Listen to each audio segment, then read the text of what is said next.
Welcome back. And boy, do we have a case for you today? Trust me, you're gonna want to hear this one. It's about a Met police officer who got personally involved with someone charged with terrorism offenses. Yeah, that's right. You heard me. Wait, what? So first of all, terrorism. I mean, I know finding someone can be hard, but how hard up do you have to be to start dating a terrorist? And secondly, if they met while he was on the job, I'm done, because that's just next level stupid. Well, this officer, we'll call him PCA, started chatting with a woman, Miss X, on social media. That part's obviously not illegal, but here's the sketchy bit. She was already on bail for terrorism charges. And we're not talking small-time offenses either.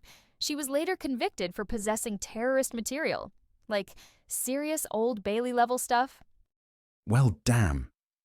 People, let this be a lesson. Folks online aren't always who they want you to think they are. So what happened? Did he know what she was from the start, or did he find out later? Because I'd imagine that would change the outcome a lot. Well, in May 2023, they met up in Regent's Park, and that's where she gave him her bail documents. And for those not in the know, that's the paperwork that literally says she's being investigated under the Terrorism Act 2006. So he knew. All right, I'm just going to go out on a limb here and guess that instead of running for the hills, he still wanted to show her his, we'll say, truncheon. Well, let's be fair. What kind of self-respecting man is going to let a little thing like terrorism stop him from scoring? Am I right?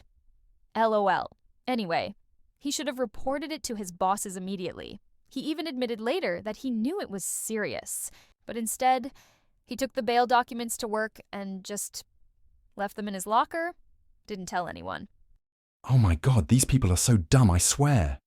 He starts dating a terrorist, then takes the evidence to work. You know, a police station full of police officers. Geez, you can't make this stuff up. Oh, it gets better. Because he kept meeting up with her, like 4 or 5 more times, all while she was under investigation for terrorism.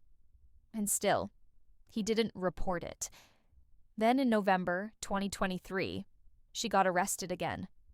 And during that investigation, guess what they found? Her bail documents in his locker. That's how they discovered he'd been hiding the association for months. I mean, let's be real. She was being investigated for terrorism. You know, every text, tweet, and online search was looked at. The bail papers were probably just the easiest way to nail him without revealing that they'd already seen every message and every dirty picture they sent each other. Once that came out, it was pretty much over, and he admitted everything. But by then, it was way too late. The misconduct hearing said he'd broken 3 key standards: discreditable conduct, failing in duties, and not following orders or rules. They found it was gross misconduct. And even though he wasn't a serving officer anymore, because he had quit before the hearing, they said he would have been fired without notice if he still was. He's now on the College of Policing's barred list, which means he's banned from ever being a police officer again in the UK. So that was the case of a nameless officer who had a relationship with a known terrorist. What do you think? Let us know in the comments below, and I'll catch you in the next one. Bye for now. This leaves me curious about something. Like, how deep did the police actually investigate the officer?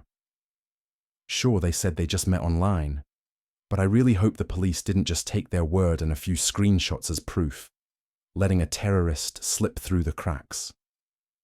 Just a thought. Anyway, PCA, I hope you managed to hit it, and it was the best you've had because you ruined your future for it. Because once someone sees that on your CV, it's going to be impossible to get hired. But who knows these days? Anyway, thanks for watching. Be sure to subscribe for more updates. Stay informed, stay aware, and remember, accountability matters.